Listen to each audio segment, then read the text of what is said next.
Kia tā uoki. Ho mai te paki anō whānau.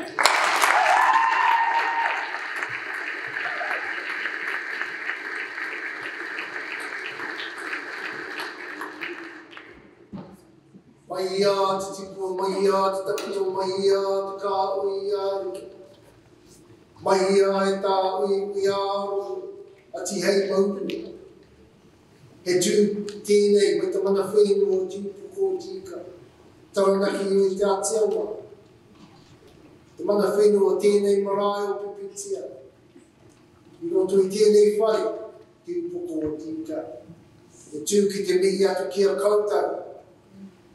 Koutou mai tata mai tāpiti, naunga. Koutou mai ngā mātāwa. O ngai Māori. O ngā iwi o te moana nui a Kura. Me ke koutou katoa o Aotearoa e tautoko ana tēnei tino kaupapa. O te pō ngau mai, ara mai, piki mai, kake mai, pokatau mai. Ka pā mai te ngau o te mahiri ana, kei roto i te whare nei, ka pā mai hoki te maana o tēnei tino kaupapa, te iringa. E me ki te rōpū e kawe nei te kaupapa nei te ohu tiaki i te rau iringa. Koutou katoa, nau mai, ara mai, piki mai, kake mai, whakatau mai. Welcome to each and every one of you.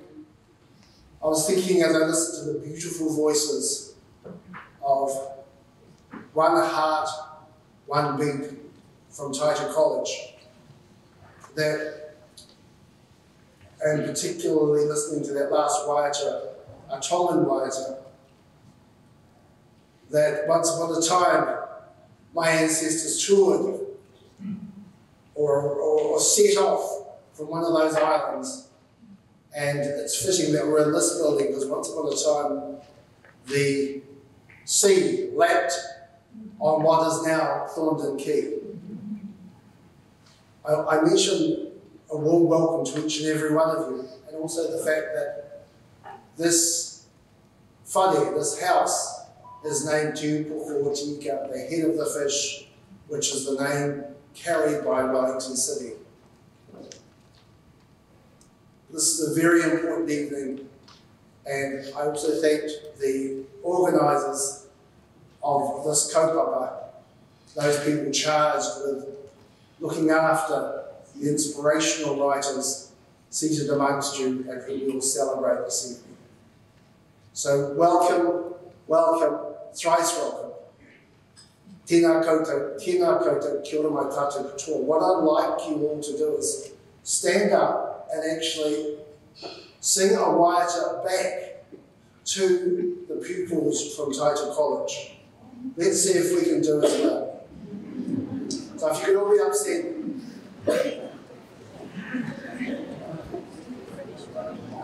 It's an echo waiata, and if I start and you follow, make it strong, just like the Taita pupils were. Here we go. E toru ngā mea, ngā mea nunui, e ki ana, te pai pera, waka pono,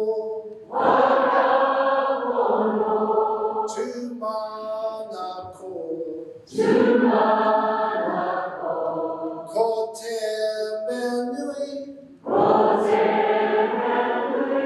ko te aroha,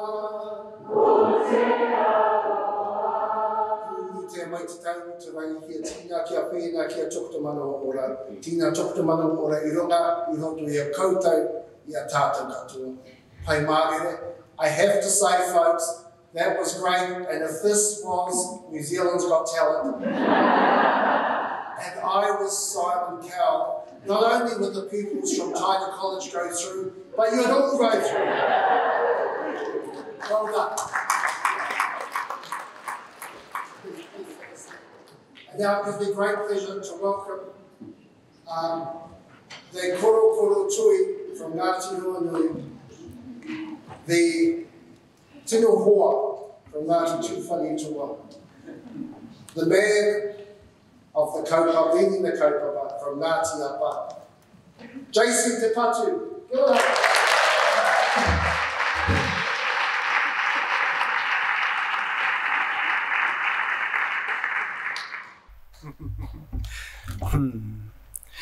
Nau mai whakatau mai rā ki tēnei huinga whakahirihira, ki tēnei kaupapa whai mana hoki. Ki ngā mate huhua o te wā, hoki atu ki te huinga o te kahurangi o ti atu ai, hoki atu ki a pohutu kawa e karanga nei ki a koutou, hoki atu rā ki Hawaii ki nui, Hawaii ki roa, Hawaii ki pāmāmā. Piti hono tātai hono te hunga mate ki te hunga mate. Piti hono tātai hono te hunga ora ki te hunga ora. Tēnā tātou katoa. Tēnei rā te tuku mihi kia koutou e aro mai ana, e arere taringa mai ana kia au, kia mātou. Tinana nei, wairua nei i te pōnei. Hara mai rā e te iwi ki ngā tohu, puka puka mō ngā tamariki me ngā rangatahi o Aotearoa mo te tau 2023. Ko te whare, te upoko o te ika e tūmai nei, tūmai. Kei ngā haukainga nōko nei, ko ati awa toa o Taranaki, tēnā koutou. Kei te rangatira, matua, tēnā rawatu koe mō o kupu whakarite, mō o kupu whakamahana o te ngākau. Mai tōku ngākau, mai tō mātou ngākau ki tōu, kai te mihi, kai te mihi, kai te mihi. Evening everybody, how are you feeling? Well, I just heard you sing, and according to Matua, you would get a golden buzz on New Zealand's Got Talent. How are you feeling this evening? That's better. Hey, tau care, eh? To One Heartbeat, One Heart, the fantastic singing rōpū from Taita College. I reckon they deserve another round of applause, don't you?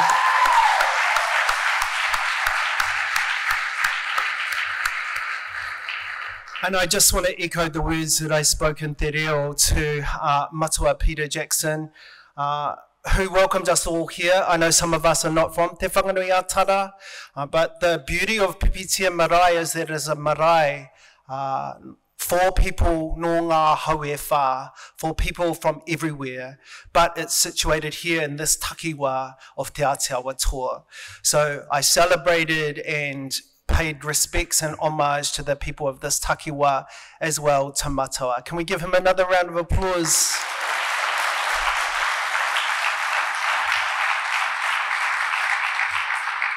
And I do have to apologise to those of you who are not from Wellington, because we have this saying, you can't beat a good day in Wellington, which denotes that we don't have many of them. And today is an example of those not very many of them.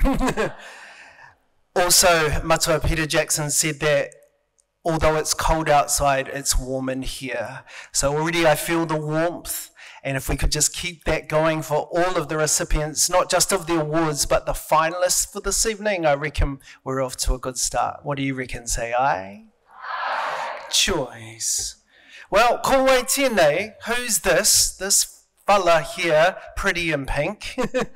As Matua said, I hail from 3 tribes. He uriaho no Ngāti Apa, no Ngāti Tūwharetua, o Ngāti Ruanui hoki, ko Jace te patu tōku ingoa.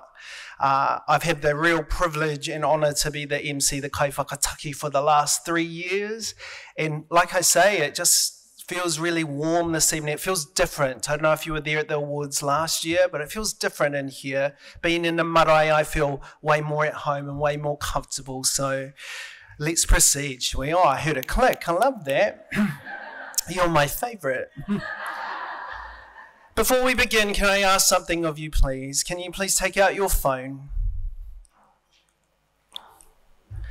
Oh, it's scandalous, right? It's scandalous. And take a photo. No, kidding. I'm kidding. Who here believes that you've made the journey to be here tonight, so we should be really, really present. Say aye. Kia ora. Well, get your phone out and turn it to aeroplane mode, please. I think that all of the finalists that are here tonight, and not even the finalists, but the people who are watching at home that didn't make it into the finals, deserve our 100% attention. And in this world that is vying for our attention, I'm only asking for an hour and a half of your time so we can be present. I reckon, eh? Choice. You can get a photo later, by the way. So, no mai, hara mai hoki to our distinguished guests, our authors, our illustrators, translators, their whānau, publishers, booksellers, librarians, and our many other friends in the children's literature community who have joined us tonight. Not just here are tinana, but who are watching online, to acknowledge and applaud the 39 enormously talented children's writers, illustrators and translators who make up the 2023 shortlist. What do you reckon?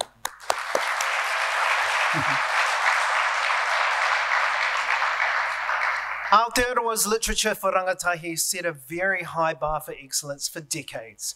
To be a finalist in these awards is a significant achievement. The books we celebrate this evening showcase the very best in writing, illustration, translation, research, and collaboration. Each one is a welcome addition to the taonga of wonderful puka puka that enrich the lives of young New Zealanders. This year's highly experienced panel of 8 judges had the enormous job of whittling down, get this, 153 entries to a shortlist of just 29 amazing titles announced on June the 1st. Since that date, these puka puka and their authors and illustrators have been celebrated and promoted in the media, bookshops, schools, and libraries around the country. Under the banner of Books Alive, several of our finalists engaged with hundreds of students in Christchurch last week, and a number more today at the National Library, Te Puna Mātauranga o Aotearoa. And a decade on, we're thrilled to still be running alongside the awards the enormously successful Hell Reading Challenge, which has encouraged hundreds of thousands of tamariki to read more with just a little enticement of free pizza. That would work for me.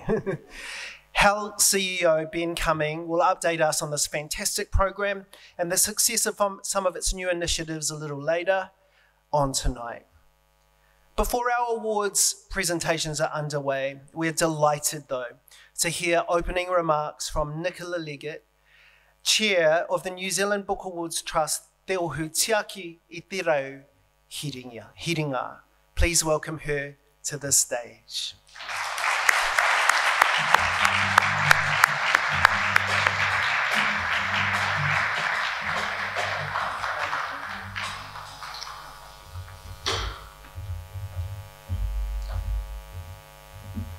Tēnā koutou katoa, ngā mihi nui.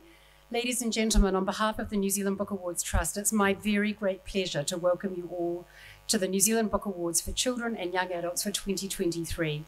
Thank you everyone for being here tonight, and thank you for making your way in the cold to this lovely warm space. As Jace says, we feel very enclosed and well held here. Ngā mihi nui ki a koe, matua Peter for your mihi, and Jace for your warm introduction as ever. In the last 9 years that we've been holding these awards in Wellington, we have been in some pretty special places. And here we are in another space with great mana and whakapapa. So our thanks to the Pipitea Marae Charitable Trust for allowing us to use this wonderful wharenui, and to Manaki, the Wellington Functions team, especially Marissa and Portia, for your fantastic organisation tonight. It's my great pleasure to welcome our guests from local government, the Ministry of Education, and so many key literature sector organisations. No mai, haere mai. I will name a number of you as I run through my thanks, but we are delighted to have absolutely all of you here. Just a little history lesson. These awards go back to 1945. That's a very long time ago now. And in 1945, the creation by Lianza of the Esther Glen Award for Children's Fiction. That's an incredible legacy. And the awards are a celebration of the taonga that is our nation's children's literature sector and all who have worked in it with such vision and commitment down the decades. They're awards for excellence, but we also all need sales. And so the Book Awards Trust is committed to making sure that every year the finalist books sell. To that end, this year we printed a whopping 52,000 copies of the 16-page finalist booklet that's on your seat, many of which went out by the listener, bookstores and libraries, as have bookmarks, shelf talkers and posters. On the poster and inside the booklet are this year's gorgeous 2023 awards ambassadors, Madav, Mila and Phoebe from Te Kura o Te Ta'awa Horswell School in Ōtautahi, Christchurch, and you'll hear a little from each of them very soon. We've also enjoyed a sustained publicity and social media campaign throughout the shortlist period, driven by our publicist extraordinaire, Gemma Finley. Add to that our teacher resources, and many thanks to the National Library Services to Schools team for producing a finalist activity booklet and an excellent series of blogs on the shortlist. The massive Hell Reading Challenge contact base was also leveraged during the awards shortlist period. The result of all this is a sustained spike in sales of the finalist books, as shown by Nielsen book data figures. Income from average weekly sales of the full shortlist has doubled since the 1st of June shortlist announcement. That is the commitment of the New Zealand Book Awards Trust to you, authors and publishers, to help lift the visibility of your books. It's also really important to us that children get to engage directly with the awards, to provide valued input to the judges during their deliberations and to interact with authors during the shortlist period. This year, 15 primary, intermediate and secondary schools from across the Motu were recruited to offer feedback to the judges on a selection of entries, and the judges really valued this input.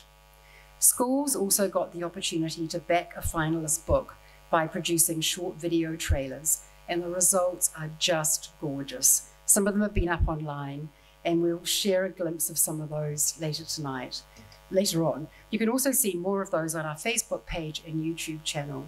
In addition, as Jay said, hundreds of children have had a chance to meet and learn from many of our finalist authors over the past week as part of our Books Alive author program. It was really wonderful now that we're fully out of COVID to resume Books Alive in person. And the first event was held last Friday in Ōtautahi in association with the wonderful people at Word Christchurch. One of our trustees, Rachel King, was there as a host and reports, the writers were great, the children were engaged, and the vibe was like a rock concert, which is just what we want, for kids to think of writers and illustrators as rock stars. So many thanks to the Word team. And today, as Jay said, there's been an amazing day with the finalists at the National Library. And ngā to Rachel Essen, Alison Tom, and the National Library team for pulling this off. And a very special thanks and congratulations go to Stephen Clothier and the Wellington City Libraries team for fantastic programming, session sharing, author and student care, and everything else that goes into running such a big event. These awards are about partnering with our much-loved awards friends, part of the warm, enthusiastic, and dedicated whānau that is the New Zealand children's literature ecosystem. So huge thanks to our enduring funder, Creative New Zealand, with us for so many years now. And welcome tonight to Haneko Te Kurapa, manager, and the CNZ team. Hell Pizza, who continue to invest massively in the Reading Challenge and also the Great New Zealand Book Trip. They are such success stories, and how we love working with you. Luckily for us, our after-match supper features some of Hell's most delicious pizza. Warmest thanks to the Wright Family Foundation, a great philanthropist in this sector, which also supports several other powerful children's reading initiatives. We're delighted that Foundation CEO Chloe Wright has such faith in what we do in celebrating the importance of great books and quality reading. Chloe and her husband Wayne are both with us tonight, and welcome.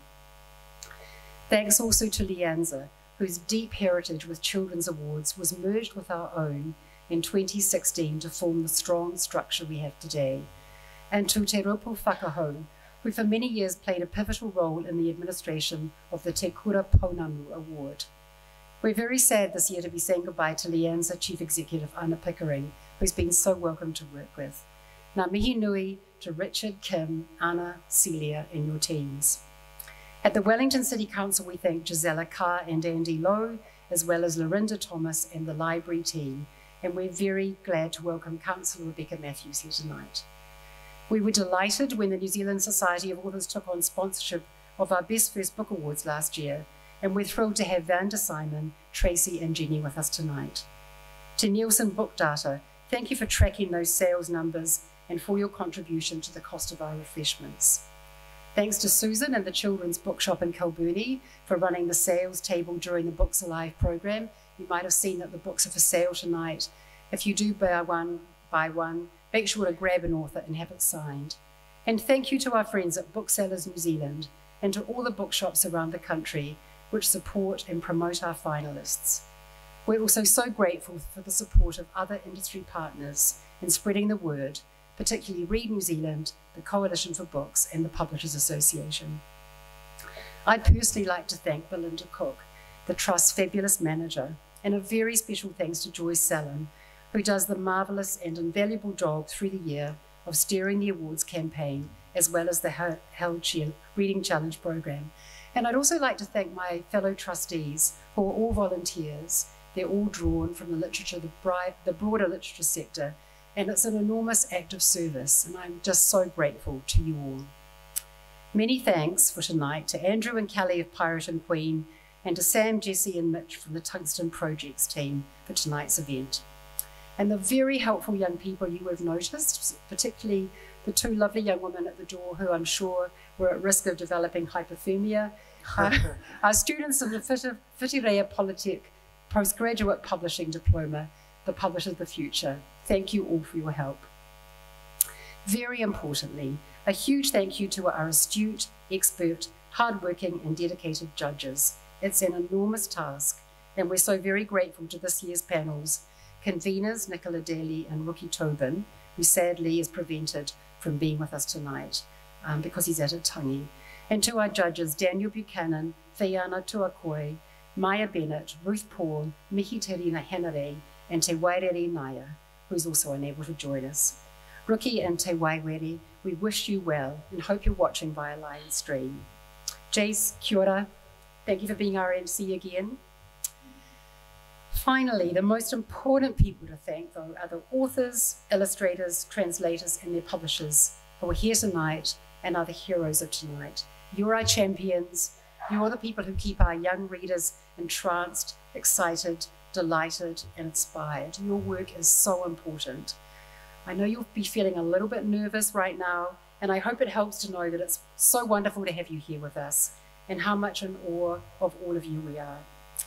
Thank you, everyone. A great and exciting night lies ahead of us, and we look forward to catching up with you at supper afterwards. It's almost time to hand back over to Jace, but first I leave you with a charming little video. Ngā mihi nui.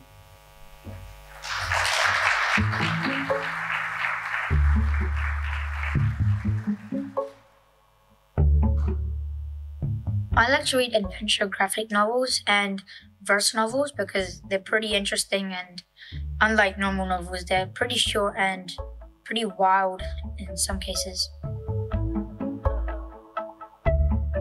Trigger warning, this story might make you cry.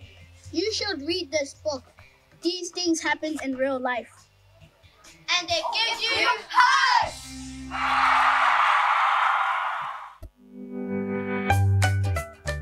We live in beautiful Aotearoa.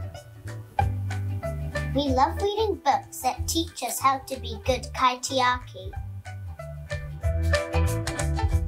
We know what to feed the ducks instead of bread. I like to read in a cozy corner because I enjoy having minimal distractions when I read.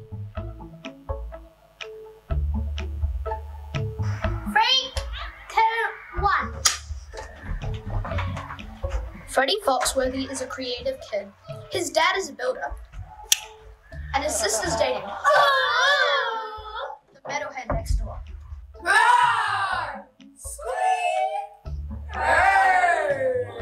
I like to read read comic books, and I've just tried manga out at the moment, and I really like them. This is Rue and Vladimir. Rue is just too big.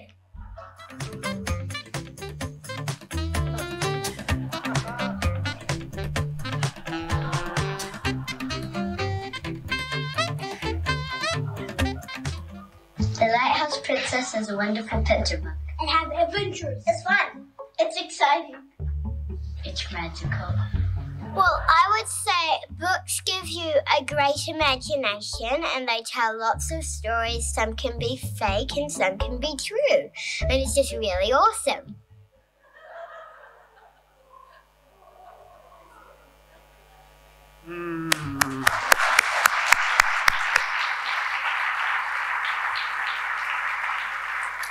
Piwari katsua ira tamariki ai cute children and out of the mouths of babes they speak honestly. I love that. She's like, sometimes they can be great, but sometimes they can't. What happened to us as adults when we stopped telling the truth like that and being so authentic? I believe our tamariki are the best advocates for our books. Kia ora also to you, Nicola, for your fantastic words. It's incredible to hear about the beautiful initiatives that form part of these important awards and the wonderful supporters that help make it all possible. Some of them are here in the room tonight. Now, before we launch into our category presentations, I'd love to acknowledge those 2023 finalists who can't be here in person tonight. We hope that you're watching via the live stream right now. Homai te pakipaki, kia rātai.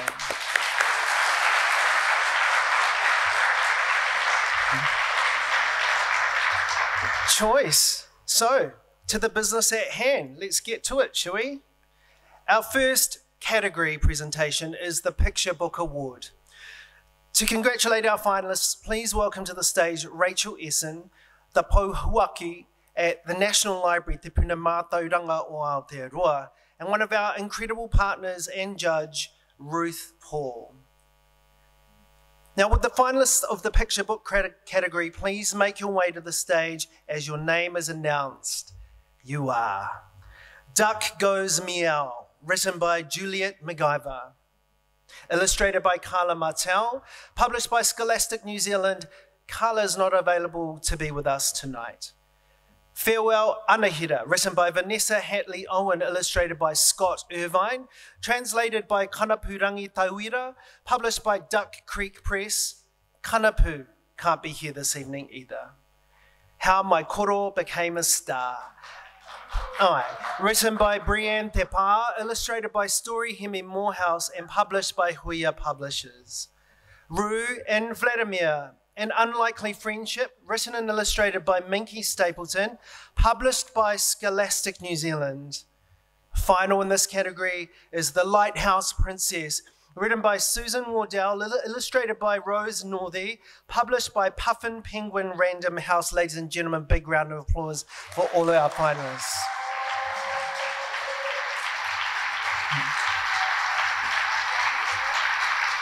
Alrighty, Homa, you're going to have to zhuzh along. Can we zhuzh along? We'll zhuzh along that way. Kia a te whakarongo mai nei. Can you please listen carefully? This is for all of our categories and awards going forward. Congratulations, first of all, to you all again.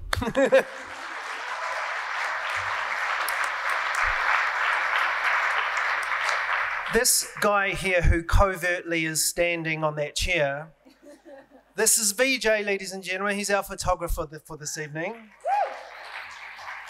Here's the key piece of information. He will be taking photos of all of the finalists when you come up here, hence the zhuzhing along. So please give him a broad smile. We'll give that a practice in a sec. And please remain with us while we hear from Ruth Paul in a second about this category. So let's do the pick. Looking towards VJ. Don't be that awkward one. Anna, can you zhuzh in? All right, zhuzh in. Some music, brothers.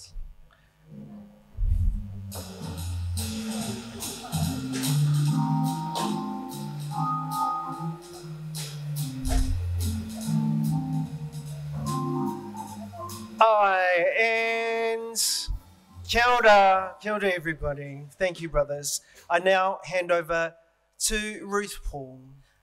Hi, kia ora everyone. I'm actually going to hand over to Daniel Buchanan, who did actually make it in from Otapoti today. He's been to Invercargill to catch a plane because Dunedin's weren't going. And I was supposed to fill in for him, but he skidded in 5 minutes He made ago, it! so. See, you can't beat Wellington on a good day.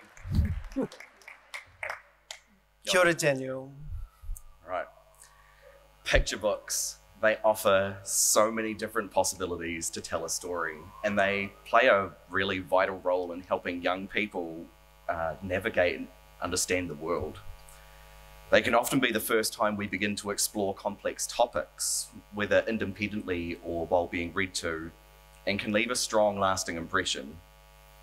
The best authors and illustrators are able to impart lessons, values, or morals seamlessly into a story without being didactic, and guide their readers through a journey of self-discovery.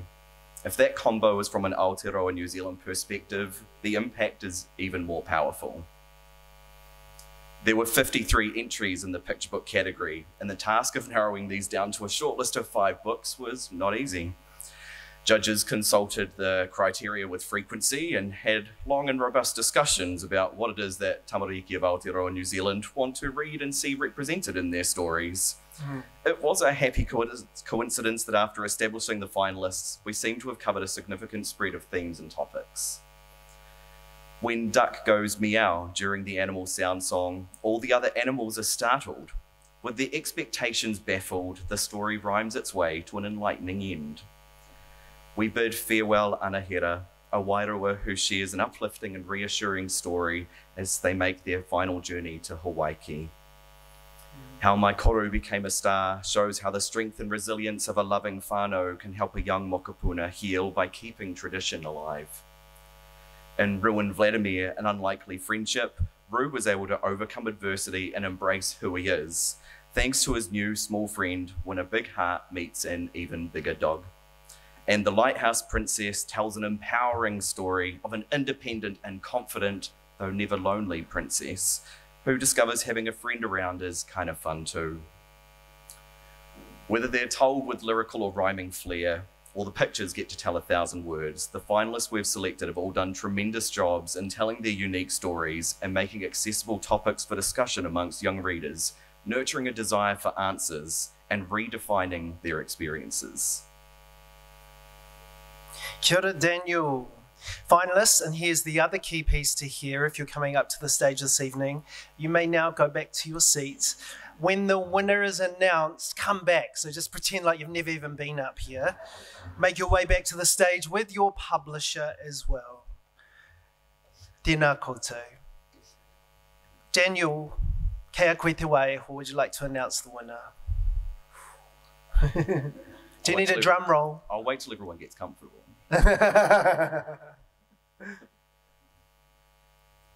The winner of the Picture Book Award is Duck Goes Meow, written by Juliet McIver, illustrated by Carla Martel, and published by Scholastic New Zealand.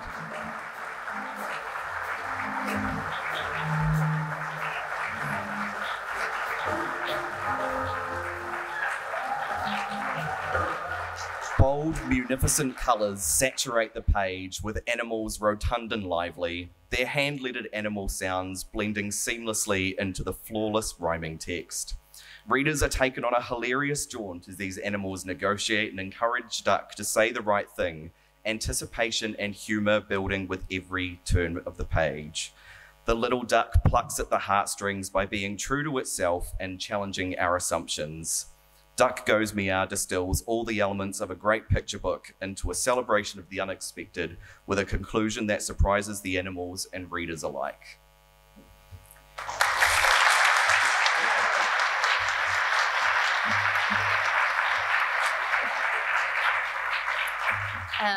Okay, I didn't hear a word of that. I'll have to watch the live stream repeat. Kia ora. Okay, this is very exciting. 6 years ago, Sarah Davis and I had a book in the lineup for the Picture Book Awards, and I was in Sydney at the time for Australia Book Week, And so when the award ceremony was happening, I was in a darkened room in an empty house, scrolling through Facebook, and I just happened upon a post and I discovered that we'd won. And I was like, hey, oh, cool. And it was kind of anticlimactic. So this is like the opposite. This is extremely exciting. It's very, very cool to be here. I just wish that Carla Martel was here too. So congratulations to Carla, and enormous thanks for doing such perfect illustrations. And thank you to my brilliant publisher, Scholastic, in particular Lynette and Penny, who are so much fun to work with.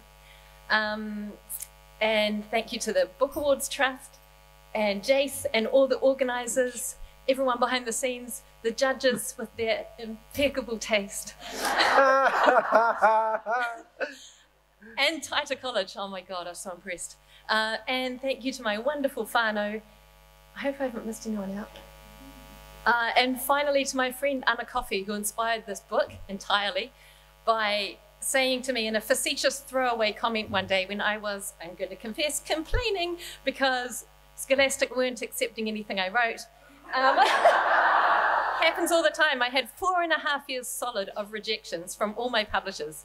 And Lynette helpfully said, why don't you write something more simple? Everything you write is too complicated. And I was like, really petulant and being all reactionary to my friend. Yeah, you want to write something simple. And she said, why don't you just write something like, duck goes meow? And I was like, yes.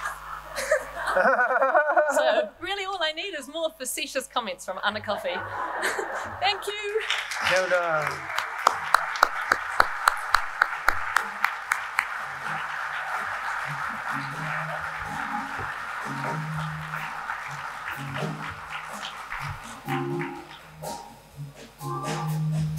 Aye, congratulations to Juliet, Carla and the publishers Scholastic. A big thank you also to Rachel, to Daniel and to Ruth. Ladies and gentlemen, our first award winner this evening.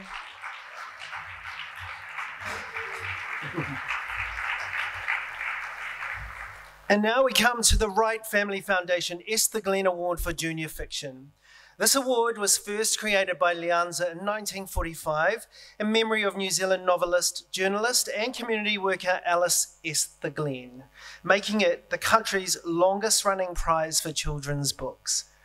To present this award, please welcome to the stage Wayne Wright, co-founder of the Wright Family Foundation, accompanied to the stage by Judge Fiona Tuakui.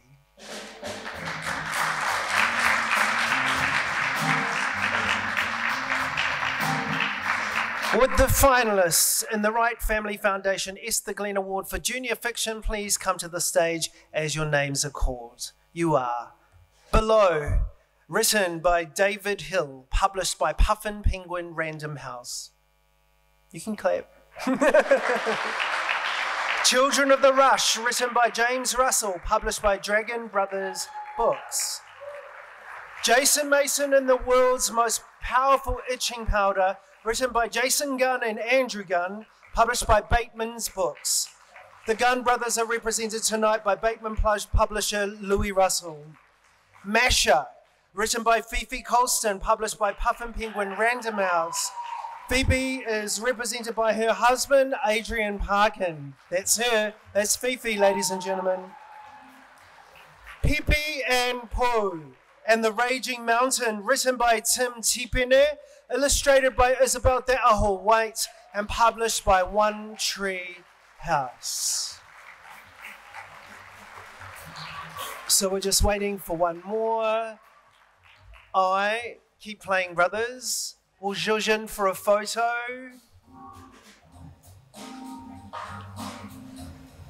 Photo. Wait. Photo. Thank you. Move along.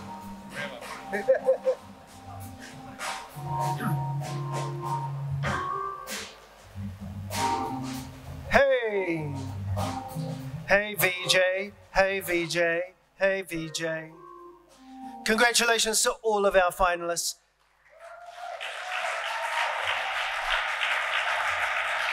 Please remain on stage while Fiona will share some insights into judging this category. Kia ora.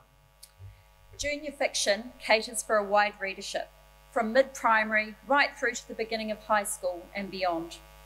Though its key focus is entertainment, it plays a vital role in growth and development, building cognitive skills, imagination, emotional intelligence, and empathy. It is interactive rather than passive. It demands that readers think. This year's finalists, chosen from a strong field of 24 entries, do all this and more. Whether contemporary or historical, serious or playful, rooted in te ao Māori or te ao Pākehā, all are examples of the vibrant, authentic storytelling that helps to forge a lifelong love of reading. Below is a compelling, suspense-filled survival story set in a catastrophic tunnel collapse, which trusts readers to handle big environmental ideas and come to their own conclusions. Children of the Rush is a gritty, exciting adventure that accurately portrays part of Aotearoa's grim colonial past as a pair of unusual children face off with a violent goldfields gang. Jason Mason in The World's Most Powerful Itching Powder is a hilarious, page-turning race against time to stop arch-villain Hugh Jas unleashing his diabolically itchy master plan. Masha is a highly imaginative, laugh-out-loud romp through the mayhem created when a paper-mache puppet takes on a life of its own. Pipi and Po in the Raging Mountain is a dynamic, action-packed quest where wisecracking cousins use heroic superpowers to restore the mana of a disrespected maunga. Though the finalists run the gamut from gripping disaster and adventure to exuberant, irresistible comedy, all have something to teach us about life in Aotearoa, New Zealand, and the power our rangatahi have to effect change in our complicated world.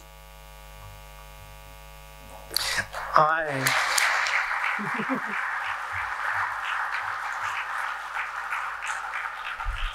I now invite all of the finalists to take your seat, please, and we will announce the winner in just a moment. Please take a seat. Kia ora. Hey.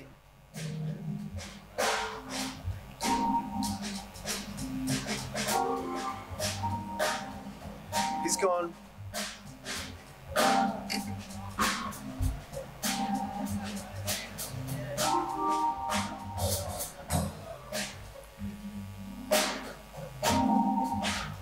Ladies and gentlemen, please thank Wayne Wright.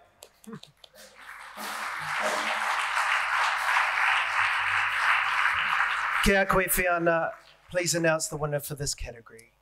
The winner of the Wright Family Foundation Award for Junior Fiction is Below, written by David Hill and published by Puffin Penguin Random House.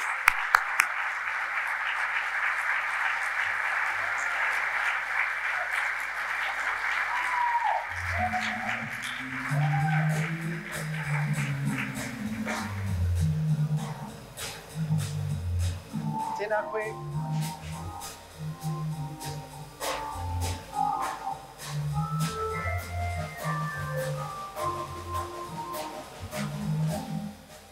From the squeeze of the hourglass on the cover to the story's heart-thumping climax, a gripping sense of claustrophobia pervades this novel. The restricted point of view, oppressive setting, and accelerating sense of danger conspire to close the reader in, yet the writing feels expansive. Relationships, reactions, and conflicting environmental positions are skillfully drawn, as two pre-teens rely on ingenuity and analytical thinking to help them survive in the collapsing heart of a mountain. As the stakes get higher and the chances of survival lower, the reader is left gasping. Below is a white-knuckled, powerful read from one of Aotearoa's most exceptional storytellers.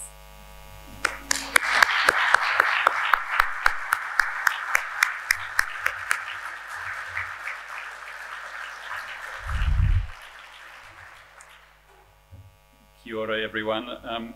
First, I'd like to congratulate all the other finalists and writers here. I think writing a book is an achievement Writing a book that gets published is an even greater achievement. And writing a book that makes the shortlist, well, I would say this, wouldn't I, is a matter for delight. I wish all the other writers here tonight the very, very best of luck in your careers ahead. Right from the wonderful young Arlo, aged 15 upwards. When I heard a 15-year-old was on the finalist list, I thought, goodness, it's time to put on my woolly socks and stay home, actually. A time for thanks, of course. Thanks so much to the Marae for your wonderful and warm welcome, and to Jace for your most eloquent hosting. Thank you to all the organisers of these awards. I've some idea of how much work goes into them, and we value immensely your support. Thanks, of course, to Catherine and the team at Penguin Random for putting up with me and for the occasional irascible emails that pass between us saying, why isn't my book published and where are the film rights? And things such as that. And the other person I want to thank is my dear wife, Beth. Beth, put your hand up, please, Beth Hill, and keep it up. There she is, right. Yes.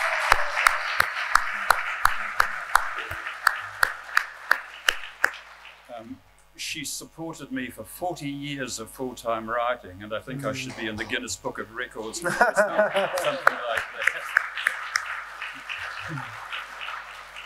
And I'm immensely grateful. It's wonderful to be part of a community such as this. I think you all do the most marvellous work for young people, and I'm delighted to have been a writer. Thank you.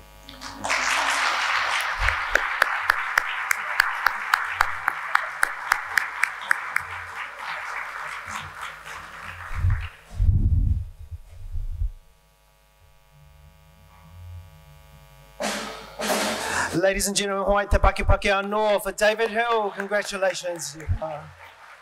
Special thank you to Fiona and also to Wayne. We now move on to the Young Adult Fiction Award. Please welcome to the stage Councillor Rebecca Matthews of the Wellington City Council, a long-time supporter of these awards, and Judge Maya Bennett accompanies her.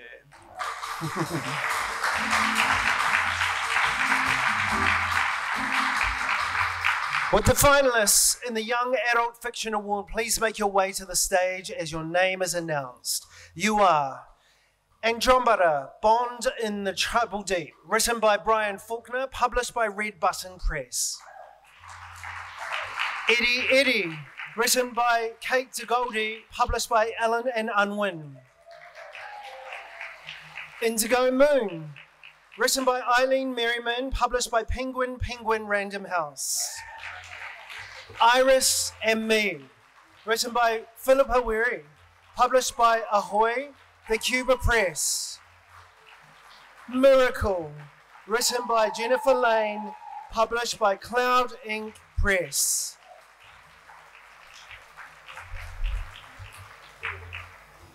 Again, congratulations to all the finalists. Please remain on stage while Maya discusses this category. Kia ora, Maya.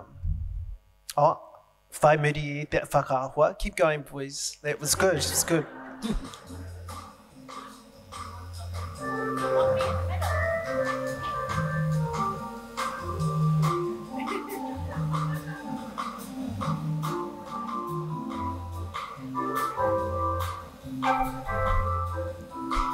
Ka pai tātou. Maya, please, your words. Thank you, Ehua. Successful young adult fiction must attract and engage our rangatahi who are navigating complex realities while dealing with modern distractions and multiple disruptions. There were 14 entries for the judges to consider in this category this year, and all 5 of the shortlisted books are highly appealing, as well as being extremely original, authentic and credible.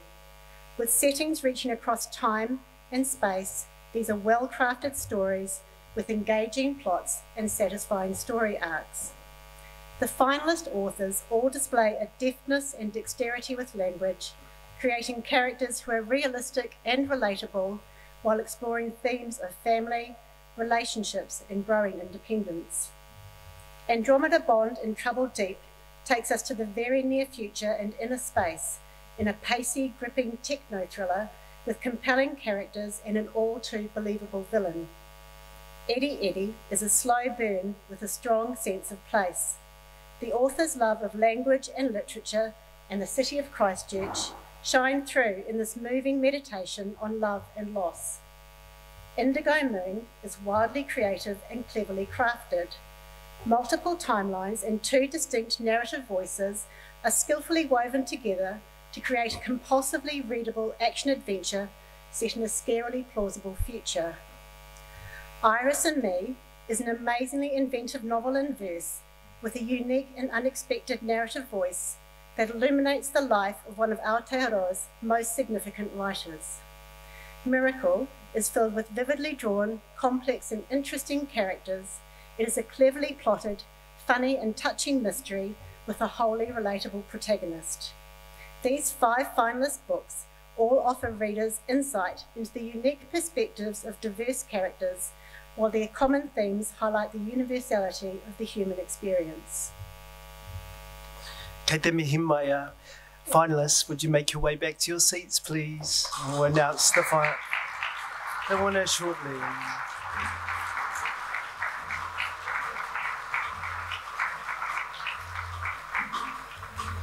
Tēnā koe Maia, ko wai te tangata toa. The winner of the Young Adult Fiction Award is Iris and Me, written by Philippa Weri and published by Ahoy, the Kura Press.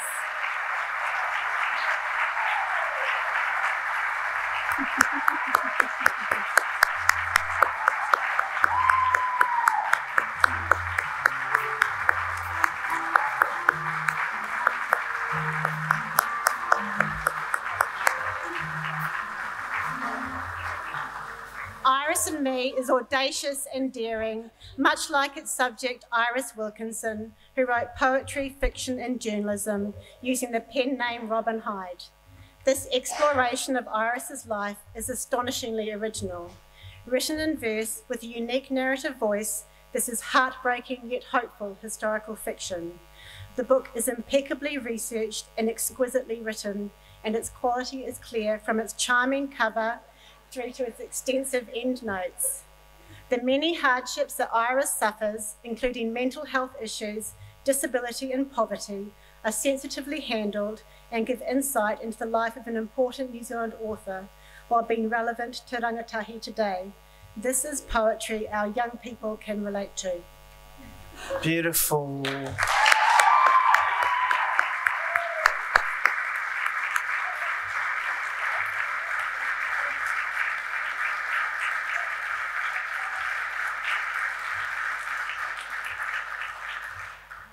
Kia ora koutou. I have no notes because the other finalists are so amazing. Everything that David said. I would like to thank the wonderful Kura Press team, Marae, just amazing, Paul, his exceptional editing, and Sarah, your wonderful design work, and also Sarah Poe, who did the beautiful cover.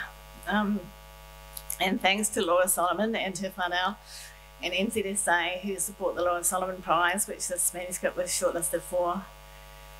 I'd also like to acknowledge Iris Wilkinson, who, as many of you know, was just an amazing writer, and it was an honour to be able to write about her life and to hopefully keep it true to her life. Yeah, thank you so much to my Wellington community of writers. You're just amazing. Thank you to my family who are here tonight, and some of them watching from Strathmore and possibly from New York, although it's the middle of the night.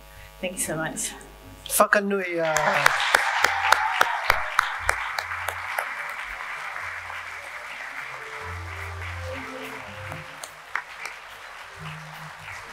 Congratulations to Philippa and Kura Press, and thank you to Rebecca and to Maya. Beautiful.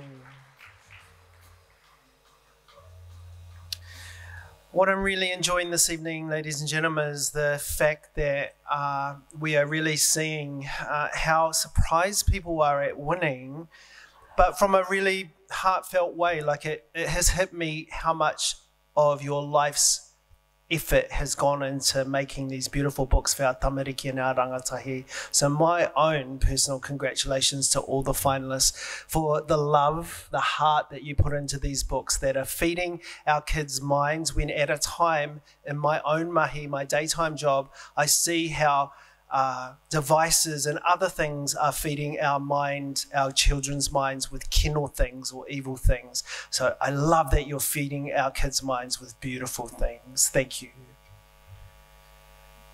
Moving on now, it's now time to celebrate the Elsie Locke Award for Non-Fiction. Established by Lianza in 1986, it is named after Elsie Violet Locke, respected not only for her children's writing, but also as a campaigner for women's rights, social justice, nuclear disarmament, and the environment. To congratulate the non-fiction finalists and announce the winner, I invite to the stage Judge Convener Nicola Daly, who is accompanied by CEO, I promised you this, Hal Pizza of Hal Pizza, Ben Cumming, who will share some, who will share some of the amazing statistics and successes of the awards associated Hal Reading Challenge before we acknowledge the finalists in this category. Ladies and gentlemen.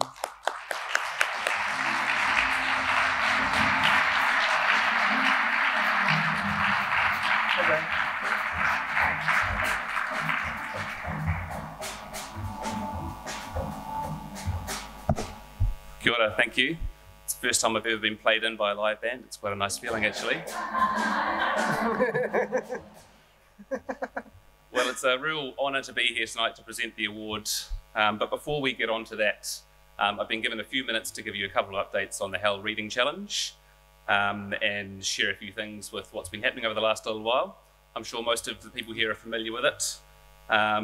You know, it's actually over 10 years old now. So that dawned on me just yesterday when I was thinking about what to say here. And it's obviously a great time to reflect with a bit of a milestone achieved. And looking back to the beginning in 2013, it was quite a humble beginning. And it quickly accelerated in the following year, where we sent out over 100,000 of the pizza wheels to libraries and schools around New Zealand. So it gathered momentum quite quickly. And looking at where it is now, we're sending out over 250,000 wheels every year to schools and libraries consistently. So yeah, it's gained a lot of momentum, and when you look at the 10-year total, some of the sums become quite staggering. You're looking at least 2 million wheels being sent out over that time, which means that potentially 14 million books could have been read under the Hal Reading Challenge during that time. And for our local store owners at Hal Pizza, many millions of free pizza being handed out as rewards. So hats off to those guys. You know, they get to see the tamariki coming in with their wheel, proud as punch, and you know, getting a recognition for their achievements. So that's always the really fun part. And it has been really good to see it progressing in the last couple of years. Since 2022, we launched a few new features. We had some great teacher resources, and we also did the New Zealand book trip. So those were centered around some live author and illustrator sessions. And during those sessions, we reached a combined audience of around 23,000 people in schools around New Zealand. And at least one, maybe more people in this room contributed to that, being involved and sharing their great insights with the kids at school, and helping the teachers with incorporating the great work that they do into the lessons at school. So very, very important to have that happening. And thank you to everyone involved in that. It's a great achievement and a great part of the program now. Finally, the numbers are great, but you know, looking back, I think probably the more meaningful part for us is to consider the impact on the individual people with the Reading Challenge. And 10 years is a long time in a child's life. So for people who are at primary school now, they've had the Reading Challenge available to them their entire lives. And it's always been there as a source of motivation and a way to reward them if they need that little bit of extra motivation to start reading or to develop that love. So thinking about like a 7-year-old, for example, back in 2013, that person's now leaving school this year. So they're becoming an adult. And some of those children who used the challenge way back then will actually be into tertiary education, maybe into the workforce. So, you know, I look back and wonder, with all those successful people, you know, I like to think we had a small but meaningful part to play in them developing a love of reading at an early age. And yeah, that feels really good. So it's a very proud it's a very proud challenge for us to be involved with the business, and we're very privileged to be involved in the partnership, so we thank the New Zealand Book Awards Trust and everyone who's involved in it. And of course, the challenge is absolutely nothing without the books themselves, so that's why we're all here tonight, and that's the, that's the key focus. So take the limelight off Hell Pizza for a second, and we'll move back to the great contestants here, the people for the awards. So thank you very much.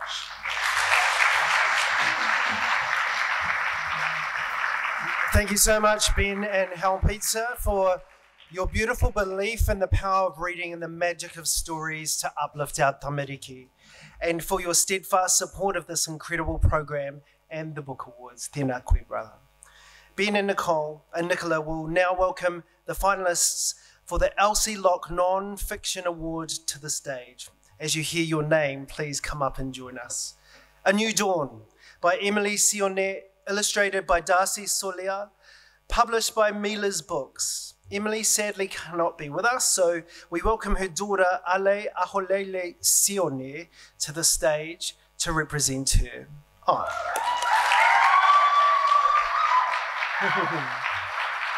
Freestyle, the Israel Adesanya story by David Riley, illustrated by Art Sang, published by Reading Warrior.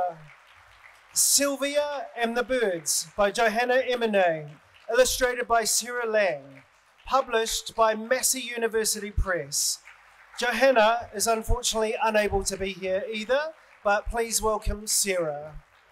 Te Wehinga, The Separation of Ranginui and Papatūānuku, written and illustrated by Matt Tate, published by Ellen and Unwin. Weather and Climate New Zealand by Sandra Carrad, published by Oratia Books.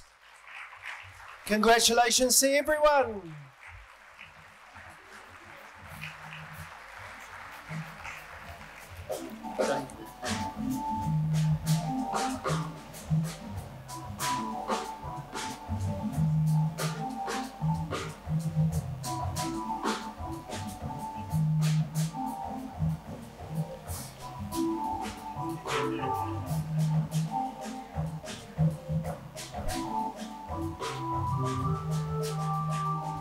Congratulations, everyone.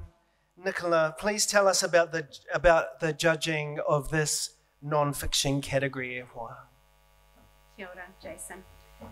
The Elsie Locke Non-Fiction Award celebrates the presentation of fact in a wide range of forms, this year including biography and pūrākau.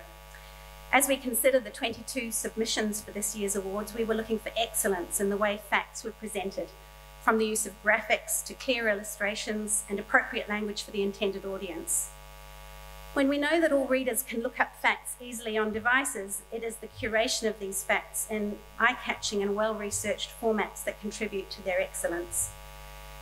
This year's non-fiction finalists introduce readers to a range of people and new ideas, both inspirational and educational.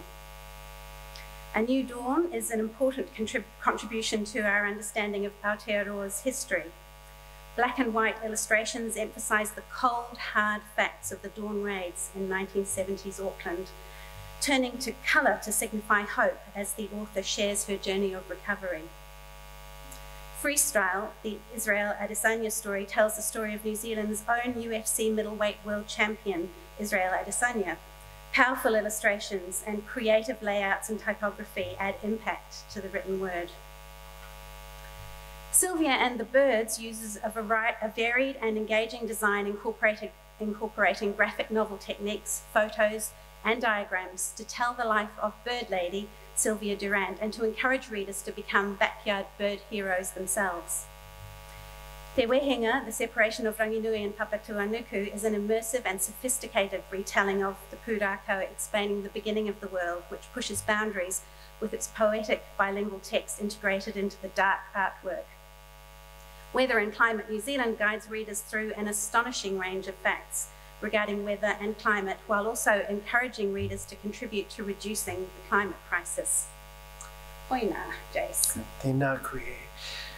Ladies and gentlemen, please make your way back to the seats as we give you another round of applause and the band plays you off.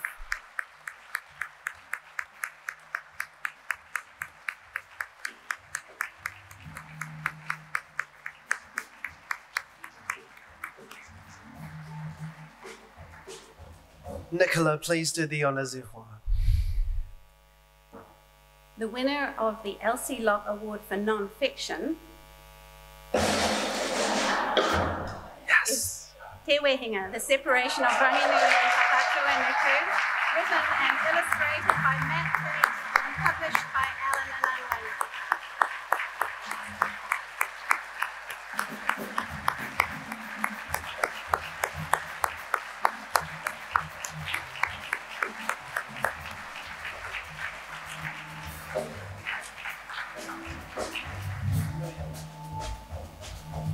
Te Wehinga, The Separation of Ranginui and Papatū Nuku presents a well-known creation story from Te Ao Māori in a groundbreaking bilingual format, incorporating text into illustrations in an exciting design, reflecting the darkness, the pain and the hope inherent in this pūrākau.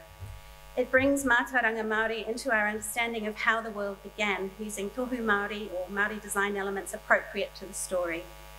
Judges were awestruck by its production qualities and by the bold, dark and fully immersive design which will draw readers into a story so fundamental to Aotearoa.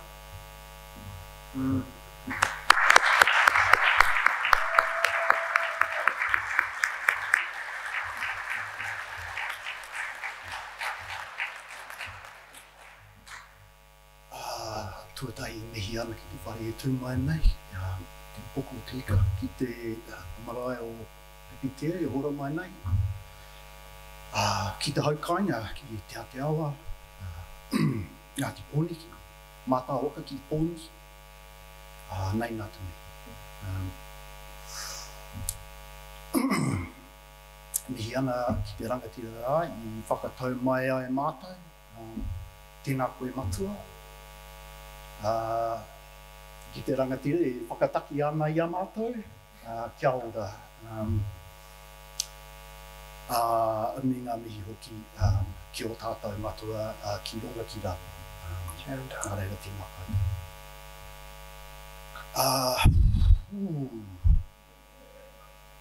So many people to thank, so many people were deeply involved in the making of this book. It was a long time in the making and I needed a lot of advice and a lot of tautoko. And oh gosh, I hope I don't forget anyone, but I want to thank all of my kaiko reo Māori over the years, particularly Whaia Aroha Yates Smith, who was my first reo Māori teacher and who very kindly offered me her mātauranga while I was doing this book. Nā reira, ngā mihi whaia. To my whānau, who were with me through all ngā piki me ngā hiki and the many. Particularly to my lovely sister who came here all the way from Whaingaroa to hold my hand.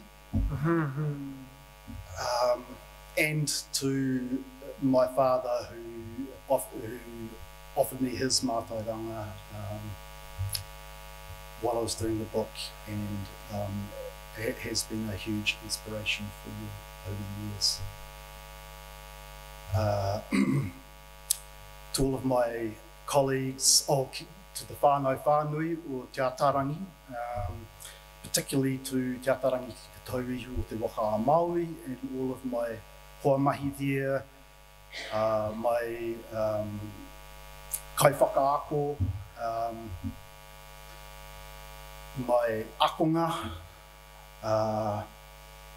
Particularly want to thank Irana Brewerton, Hinu Muklichi, Chrissy Piper,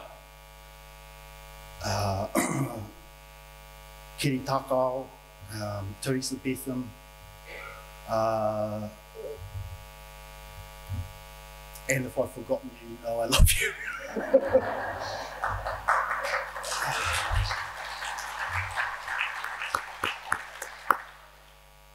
And of course to Ellen and Unwin, who were amazing while I was doing this, and really, I really need to thank them for letting me do this book the way that I thought it needed to be done. So particularly to Jenny, kia ora Jenny, and also to Chrissy Smith and Megan Van Staden. Ai, ngā mihi, kia ora koutou.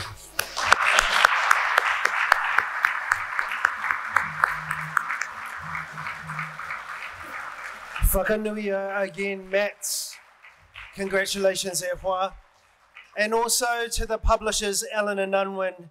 Thank you also to Nicola and to Ben. Kia ora, VJ, we need to move on. Thank you, brother. Kia ora.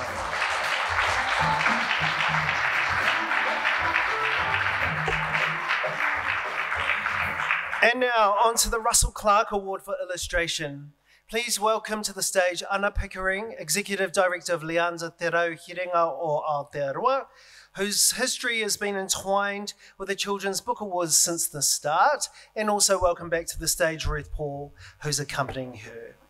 Russell Stewart Cedric Clark was a New Zealand artist, illustrator and sculptor.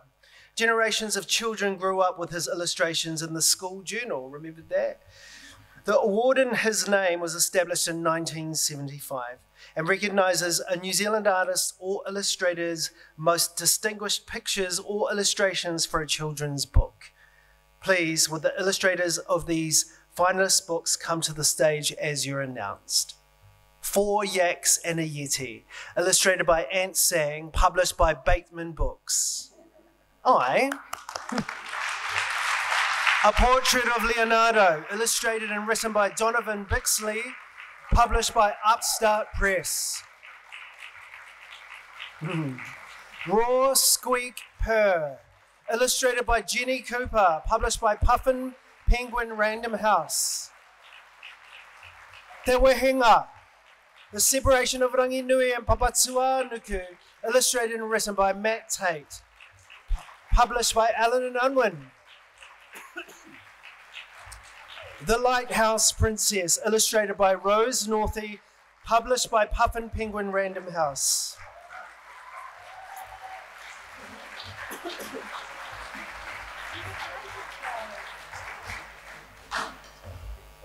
Keep playing, brothers.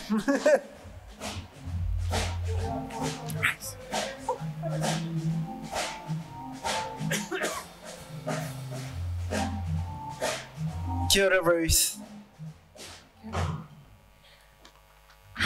Kia ora. Coming up with a shortlist of 5 from the 34 entries in the illustration category was no easy task for the judges. Entries covered a wide range of styles, illustrating varying complexities of text intended for different reading age groups. Like all good art, I think book illustration speaks to the reader in a very individual way. So the illustrators who made the shortlist have exceptional qualities that all the 5 judges could agree on. The judges were looking for illustration that demonstrated consistency of quality across the many pages and spreads of a book, an eye for composition and colour, drawing and technical skills, a focus on fully communicating and enhancing the text, and originality of thinking. And all of that needs to add up in a way that the illustration becomes a seamless part of the storytelling. So as an illustrator myself, I can tell you that is no easy task. A Portrait of Leonardo displays a fresh and youthful approach to biography, with visual humour, puns and puzzles, and technical agility, all underpinned by solid drawing skills. Dynamic and detailed, 4 Yaks and a Yeti gives us larger-than-life characters with a varied colour palette and vibrant pacing. The illustrations racing alongside the text to their eventual reckoning with the Yeti. The illustrations in Raw Squeak Purr allow space in the reader's minds for the poems to flourish and create their own images. This is a great example of how the choice of backgrounds, layout, and subject in illustration can perfectly support the writing while not overwhelming it. Te Wehenga cleverly and bravely illustrates a tale submerged in darkness while allowing in just enough light for it to be told, producing a compelling piece of work with fluency and skill. And The Lighthouse Princess, with its strictly controlled colour palette, bursts with life as the princess and the boy slide down banisters and fish up chocolate fish, supported by thoughtful and witty background details.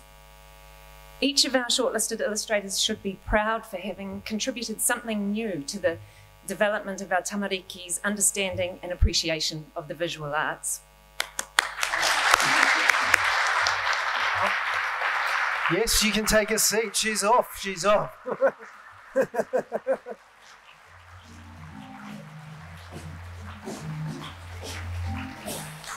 Thank you, Rose, for leading the charge off the stage. I love that. Thank you so much. Ruth, please, could you do us the honour? I really want to, yes, drum roll. The winner of the Russell Locke Award for illustration is A Portrait of Leonardo, illustrated and written by Donovan Bixley and published by Upstart Press.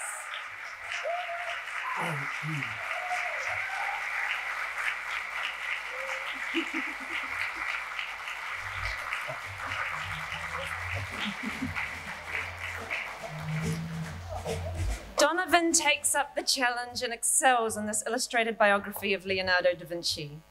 Exceptional in his world building, he plays joyously with puns and puzzles while demonstrating masterful use of tools developed by the great artist himself.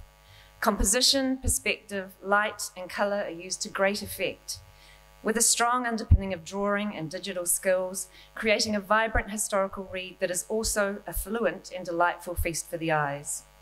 A Portrait of Leonardo turns a complex biography into a story that is visually enticing and accessible to younger readers. A great example of words attributed to Leonardo himself, simplicity is the ultimate sophistication.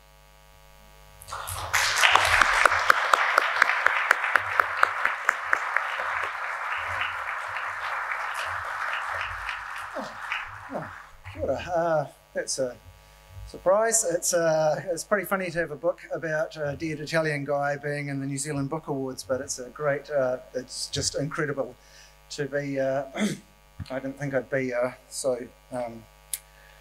I've even brought a piece of paper because I thought I'd be a bit too surprised.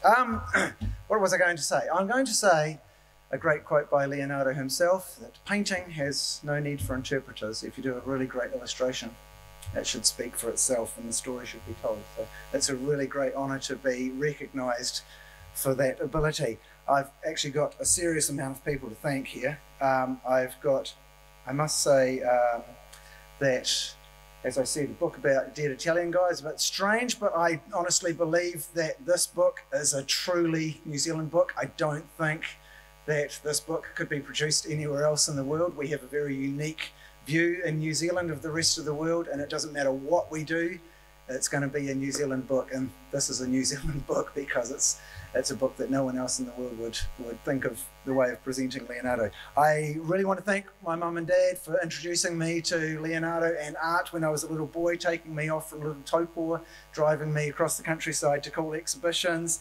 I really want to thank a massive thanks to Anne Mellinson and the New Zealand Arts Foundation for awarding me the Mellinson Rendell Illustrators Award, which I used that award to be able to go to Italy and study Leonardo and the places he lived. And I want to say a humongous thank you to Creative New Zealand for the support that they gave this book. I couldn't have done it without that massive support from Creative New Zealand. Thank you. And I also really want to say a humongous support to my publishers, Upstart Press. It's not rare, it's not often that you get a publisher who just lets you do what you want to do. As Matt said about his book, it's really amazing to be given the trust of your publisher to go, this is what I'm doing this thing here. And they go, cool, go for it. We trust you, we believe in you. And last but definitely not least, my dear wife, Jo, who is, this book is like literally 25 years of my life, and she's been there the whole way listening to all my boring stuff about Leonardo and saying, I'm going to do this, I'm going to do that. And here it is, it's finally done. Yay! Thanks, love.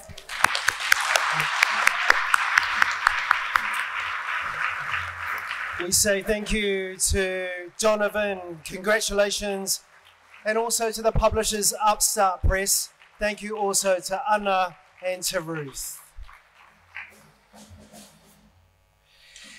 We come now to the Wright Family Foundation Te Kura Pounamu Award. for books written entirely in te reo Māori. Please welcome to the stage Chloe Wright, co-founder and CEO of our generous supporters this evening, the Wright Family Foundation. She is accompanied by one of Te Kura Pounamu's judges, Mihi Terina Hinare. There are 3 finalist books to announce in the Wright Family Foundation Te Kura Pounamu Award this year. They are, and please come to the stage as you hear your name. He Raru Ki Tai, written by Jane Cooper, illustrated by Story Hemi Morehouse, and published by Huia Publishers. Ai.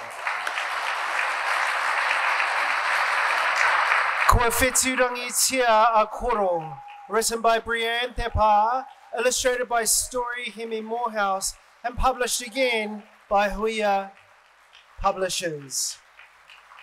Te Kōkōrangi, written by Witia Himeira, translated by Henny Jacob, illustrated by Isabel Joy Te Aho White, and published by Puffin Penguin Random House.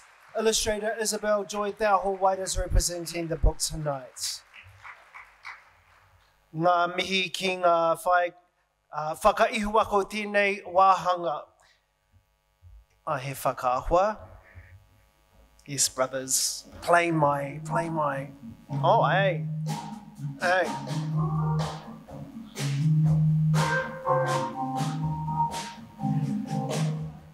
Tēnā koutou, brothers. Mihi, tēnā whakamohio atu ki a rātou o koutou ko ngā kaiwhakawā whakaro mō te toa. I invite you now, Mihi, to talk about judging this year's Te Kura Pounamu Awards. Tēnā rā tātou e te maria.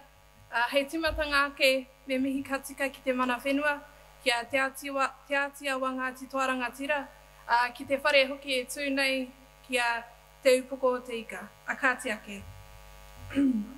Ahakoa he iti māpihi Pounamu. Although small, it is of great value. This whakatauki epitomises this year's entries into Te Kura Pounamu Award. Although the number of entries was small, just 7, the mana of each book is significant. Their contributions to the resurgence of te reo Māori and storytelling will resonate through time. The 3 shortlisted books all have strong themes of mātāpono, mātauranga Māori, and demonstrate high levels of expertise in te reo Māori, whether originally written or translated. They ground their stories in te ao Māori while also allowing readers of all backgrounds to connect and immerse themselves into the stories. These special characteristics, as well as the quality of storytelling, means that this year's judges of Te Kura Pounamu are proud to have these books represent the standard of excellence for this category. He Raru Ki Tai is set in Tāmaki Makaurau before the arrival of Pākehā, referencing mātauranga Māori of the region's iwi. The story follows the journey of cousins Te Kawenga and Kakati as they challenge their leaders and try to save the taniwha of Hauraki iwi. Kua Wheturangi Te Ao Koro is a beautiful story that emphasises the importance of intergenerational connections and tikanga, as it tells of a young boy's desire to honour his koro's teachings about matariki, and how this helps him come to terms with his grief at the loss of his koro. Te kōkōrangi Te Aranga o Matariki follows Te kōkōrangi as she searches for 4 paruhi, or apprentices, to pass on her knowledge of matariki, and provides an opportunity for people of all ages to immerse themselves in a story centred on mātauranga Māori. Tēnā koutou ngā whakaihuaka tēnā whakahoki atu ki tā koutou tūru, ka tī, ka hoa tau tērā ka kore anō kia koe e hoa mihi.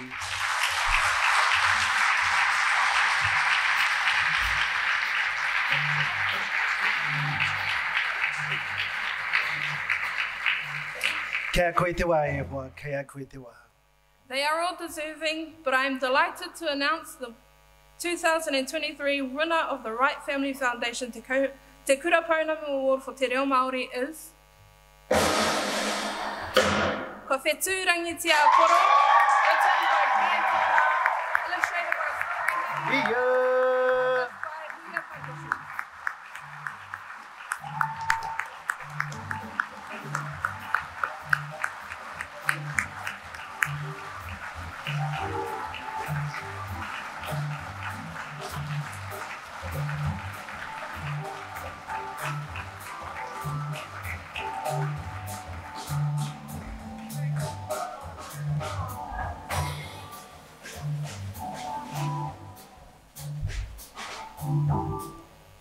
Matariki te tohu o te Maharanui.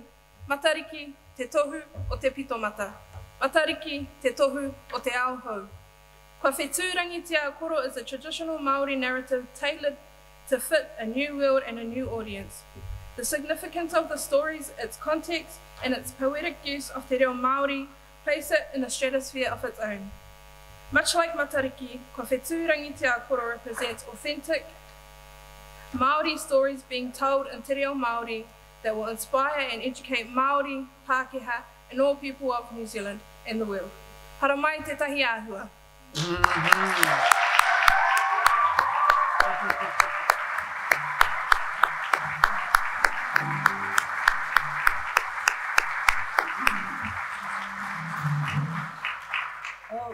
E ngā haue whā ko whakataka mai ki te kāinga nei o tāwhiri mātea, ki te upoko i te ikea, te rako te katoa. I know Jay said we should put our phones away, but I've got some notes because I didn't want to forget anybody. Thank you. I'm just truly honoured to receive this recognition for this story. So thank you so much to the to ngā kaiwhakahaere, to the New Zealand Book Awards for Children and Young Adults. Thank you so much. To the fellow finalists, Taku Whawhai Jane and Crazy, my favourite author in the world with Tihi Maira. That's just insane to be in a category with them. Yeah, that's a bit of a shock. I'm so grateful, and just congratulations to you, Whai Jane, as well. To the whānau at Huia, thank you so much for your guidance and for challenging me to write te reo Māori. It was something that I didn't know that I could do, but I'm so glad I did it. Story, thank you so much for your beautiful illustrations. I know me and my whānau have told you over and over and over again, but we really love everything that you've done to make the story come to life. So thank you so much, Yehua. To my whānau that are here tonight, thank you so much for your undying and, a little bit cult-like promotion of my book. I love you all. Thank you so much. And just the final words of thanks that I want to give come from the back pages of Kua Whetūrangi te Aokoro. So, hunga mihi whakamutunga, e mihi ana ki a rangi mā tāmua, mō na tupuna, moene mā tauranga tuku iho mō Matariki. Ki te kore ko aia, ka kore hoki ko tēnei puka puka. E mihi ana ki o kaiako, ngā taua reo Māori, ngā whitiki o te ki, ka whitiki taua i wā koutou ki. E mihi ana ki o kutupuna ngā whetū i te rangi, e arahi ana i ahau. Kia ora.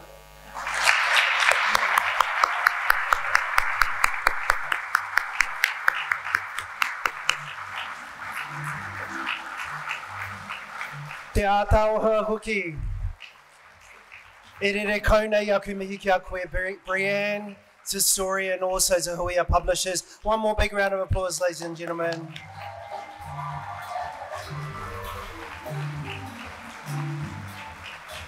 A big thank you also to Mihi and also to Chloe Wright. And so here we are, ladies and gentlemen, in our final category for this evening. This is the NZSA Best First Book Award. To acknowledge our talented first-time authors and illustrators, please welcome back to the stage Anno, Ruth Paul, and Tracy Farr, the Vice President for this award sponsor, the New Zealand Society of Authors, Te Puni Kaituhi o Aotearoa. I now invite to the stage all finalists. Come join us, please.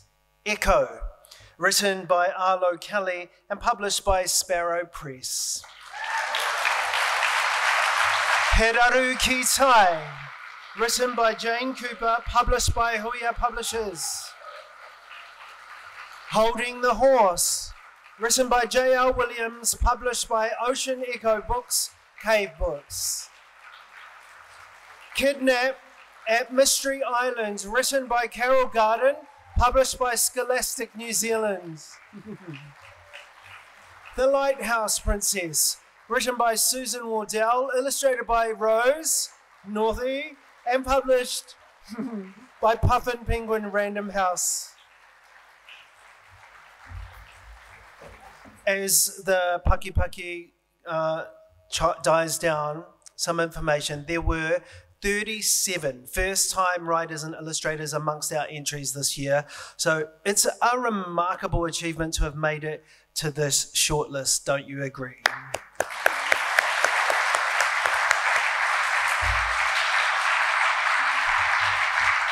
Kapai, Jujin, just a little paku, yeah.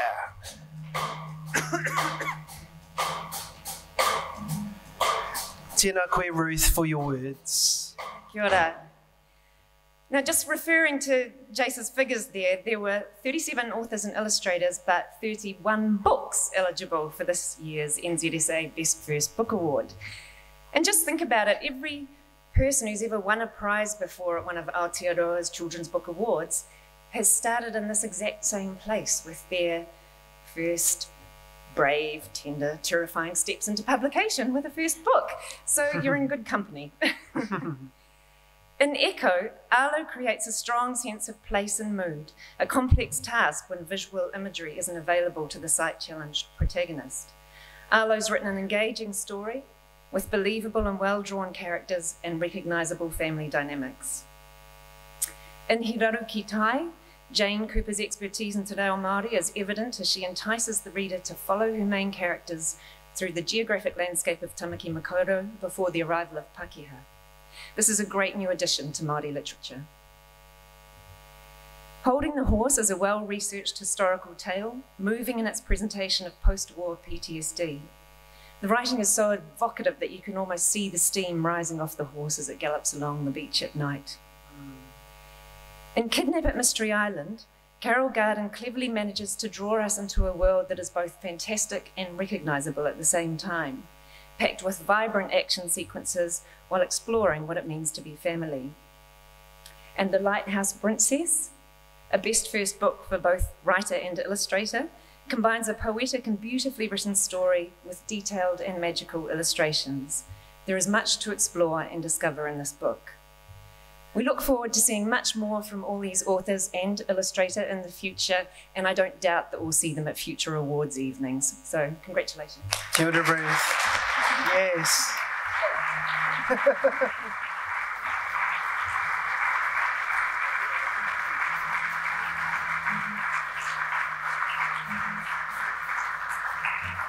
Okay.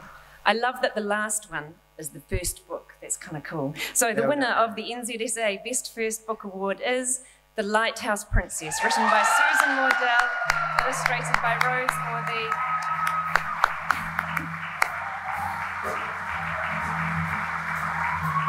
And published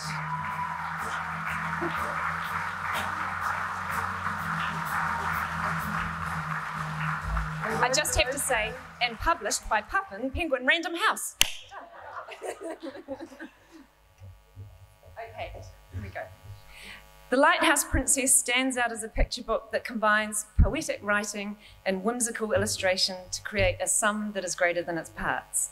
This clever alchemy is all the more astounding, considering it is both the writer's and the illustrator's first foray into publication. With details that draw a child's eye into the world of the lighthouse and language that lures us from page to page, Rose Northey and Susan Wardell take the reader to an escapist hideaway on a rocky coast, inhabited by creatures both real and imagined. Like the boy who arrives in his boat, once invited in, many will choose not to leave.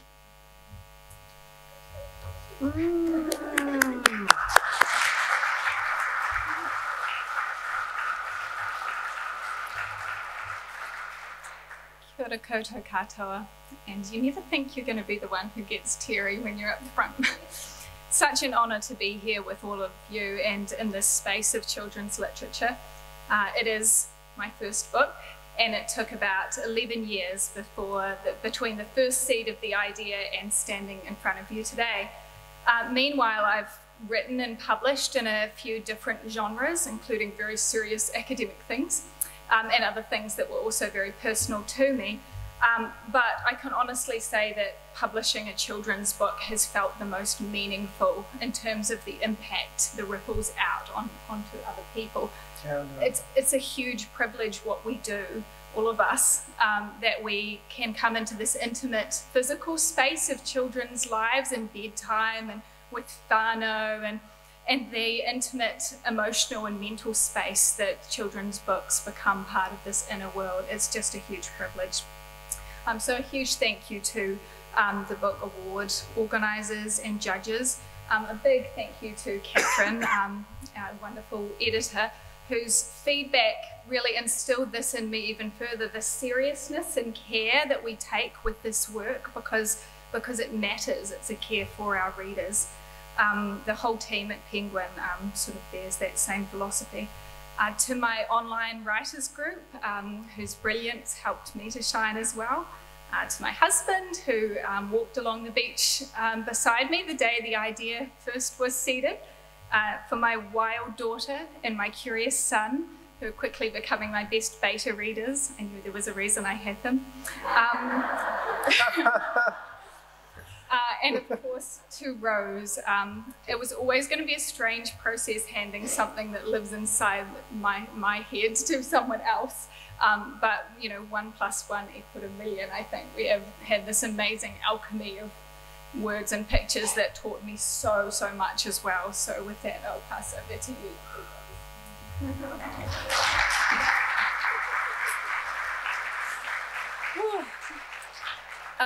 Just apologies if things go astray. I am a laugher and I am a crier. Thank you so much. Thank you so much. Wow. Okay. This whole event has just been a blast. I've been clapping so hard. My watch keeps congratulating me on my swimming skills. So thank you to the New Zealand Society of Authors for sponsoring this award. That's like super cool. And also to the Gavin Bishop Storylines Award, because that's the only reason that I'm here today, is because I won an award for previously unpublished authors. And I got to do this amazing thing that, thank you for the validation. So I'm really glad that you like this book. I also want to thank Penguin, Carla and Catherine. You were amazing throughout the entire process, and Gavin as well for telling me every time the princess had accidentally broken her leg. Gavin mentored me through the process and was just so wonderful to bounce off. I actually forgot that children would be reading the book because I was so focused on impressing Gavin. And then I also want to thank my family and my friends for bouncing ideas off. Thank you to my girlfriend Liz for being here with me today. Thank you to Catherine's daughter who made me fan art for the book before the book was even finished being illustrated. Oh my gosh. I realized then that children will be reading it and I freaked out. Thank you, certainly not least, even though I'm saying it last, to Susan for your incredible words. I really just couldn't have chosen a better collaborator to work with for my our first book. So thank you so much. Ngā mihi, ladies and gentlemen, to Susan, Rose, and their publishers, Penguin Random House. Thank you also to Tracy, and thank you also to Ruth. And finally, we come to the supreme award of the evening, the very, very final award of the evening, the much anticipated Margaret Mahy Book of the Year. The name behind this award needs little introduction. A literary icon of Aotearoa, Margaret Mahy was arguably the country's most cherished and internationally successful writer for rangatahi. More than a decade after her death, her writing inspires readers and authors, and there are undoubtedly many still here in this audience tonight. To assist in presenting the Margaret Mahy Book of the Year Award for 2023, we're privileged to have this evening with us Haneko Te Kurapa, Manager of Te Kaupapa Toi Aotearoa, representing our cornerstone funder, Creative New Zealand. Tēnā koe hoa. Please welcome Haneko to the stage with our 2023 Judge Convener, Nicola Daly.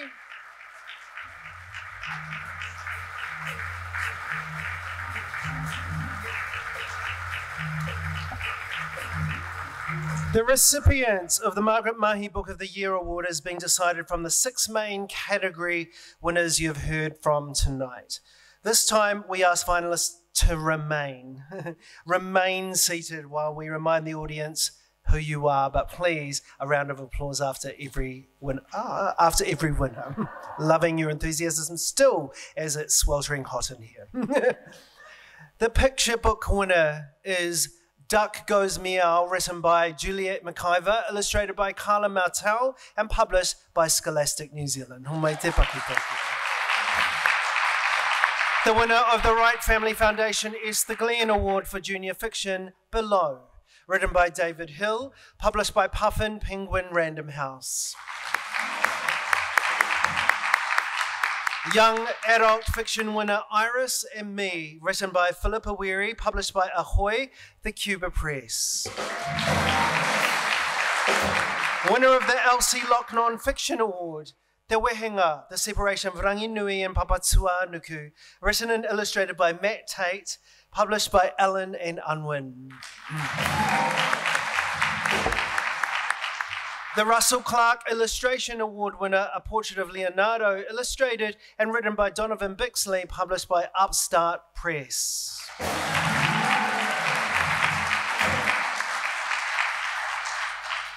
And the winner of the Wright Family Foundation Te Kura Pounamu Award, Ko Whitirangi Tia Koro, written by Brianne Te Pā, illustrated by Story Hemi Morehouse, published by Hoya Publishers.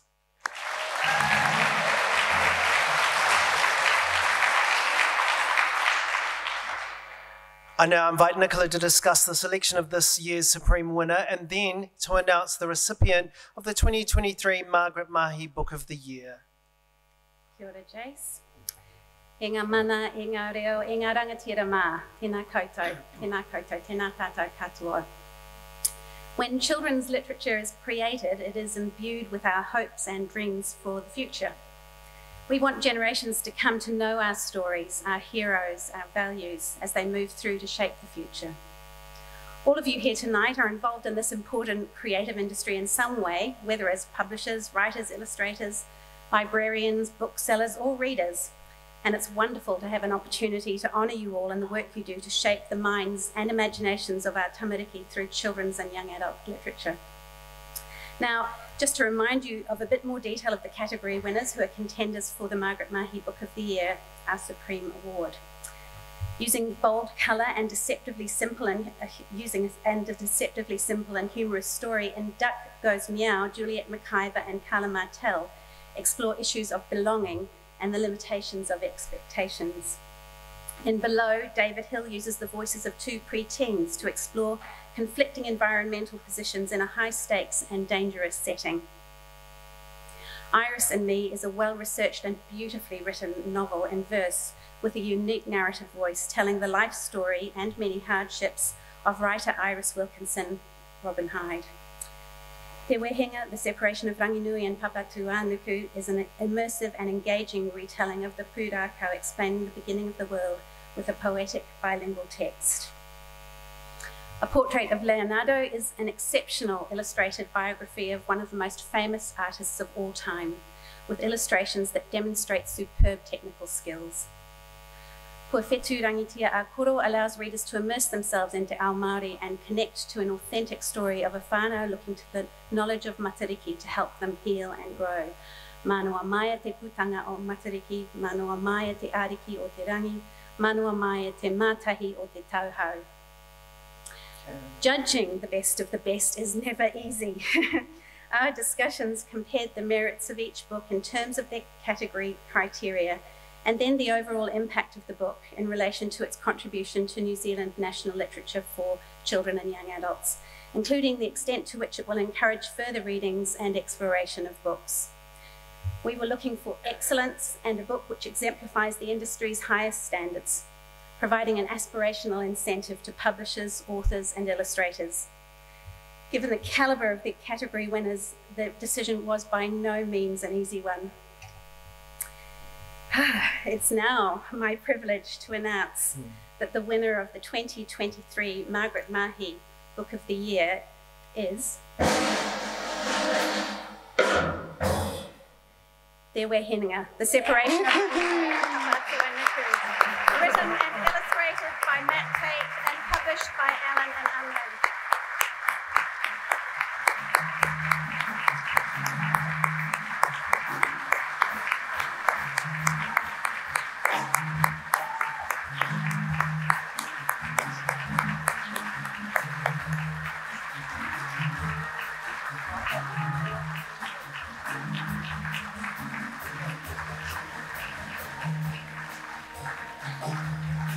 Te Wehenga, The Separation of Ranginui and Kapatuanuku presents the Māori creation pūrākau in a bold design, using universal elements recognised across iwi.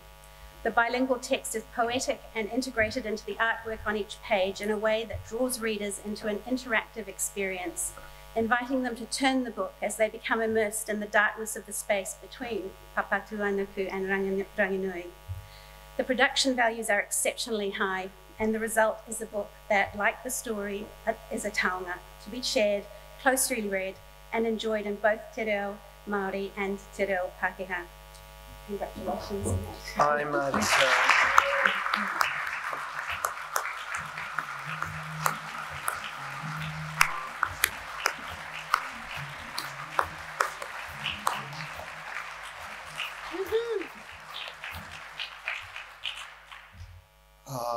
Tina anō.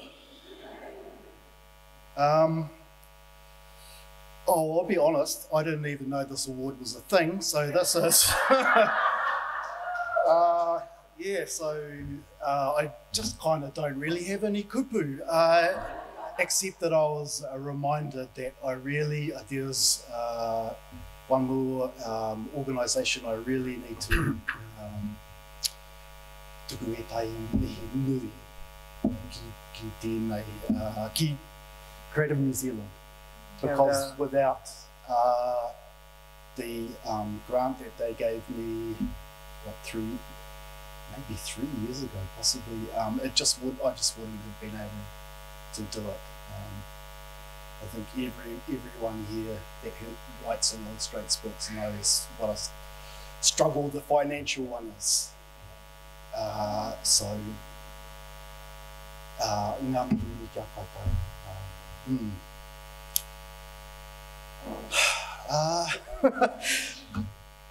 Tina tātou. Kia ora.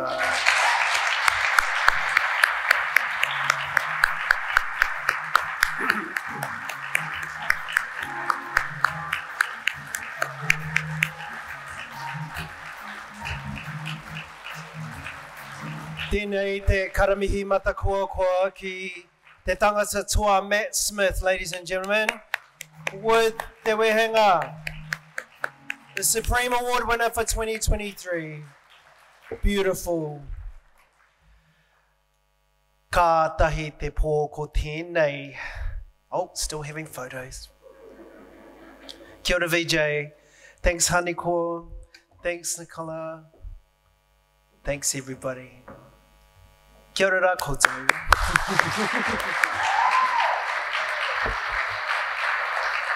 As Matt leaves the stage, I believe it's an historic moment this evening with Te Wehenga taking out the first bilingual o reo rua puka puka to take home the top prize, the Supreme Award at the New Zealand Book Awards for children and young adults. Karawe e hoa, te mutinga ke mai o te pai.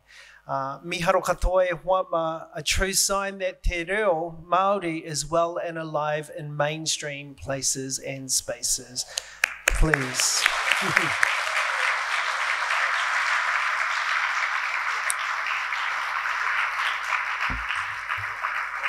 Katahi ka mihi atu hoki kia kuia no honey ko, and I think I speak on behalf of the many writers in this room and also obviously this whakataitai tonight that without Creative New Zealand's support, a lot of our writers in this very competition would not be operational. Would you agree?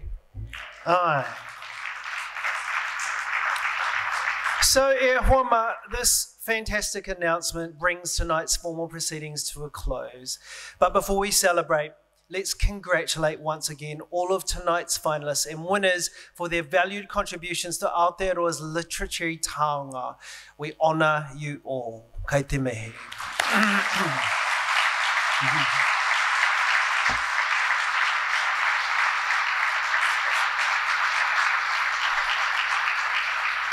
I thank you also to our wonderful whānau of funders and supporters that we acknowledged at the beginning. We obviously could not do this without you. To all of our guests and dignitaries for being such warm and supportive audience tonight. Please join me in offering a massive round of applause to our courageous and astute judges, some of whom are not here. Nicola Daly, Ruki Tobin, Daniel Buchanan, Fiona Tuakoi, Maya Bennett, Ruth Paul, Mihitirina, Hinare, and Te Wairere Ngaya. And give it up for the brothers, our amazing musicians today, Dale Jellyman and Mike Jensen. I love your groove tonight, a beautiful accompaniment. I can smell the pizza, can you? You're now invited, thank you brother for the pizza by the way, you're now invited all of you to join us for a celebratory drink which will be served from the adjoining room just off. The sliding doors will open in a second. And thanks for the contribution from Hell Pizza for the kai. Ngā mihi mahana kia koe e hoa. Please do not forget, e homa, to pick up your copies of your favourite books, the ones that have not only won tonight, but they've been nominated and are finalists just at the back there.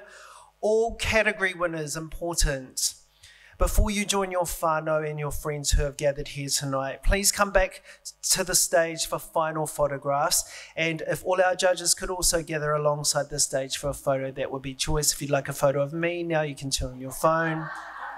Just joking. It's been such a pleasure to host this evening and nei rā te mihi aroha kia koutou katoa. I really do mean it when I say that our young generation of leaders not for tomorrow, for now. Our generation of leaders are well positioned with the beautiful books you are writing, with the beautiful books you are illustrating and translating. So again, from me to you, and I know all the people watching at home and other people sprinkled out throughout the audience, thank you to each and every one of you. Can I finish with a karakia? Mā koe whakakapi. Me karakia tātou. Unuhie, te pūtaki o te kōrero te wānanga. Unuhie, te hautapu o ngā riki. Whakariria e rongo kia pai tarawhare. Ka whakamaua e kia tina. Hui e, tai ki e. Mauri ora, be safe, and we'll see you next year.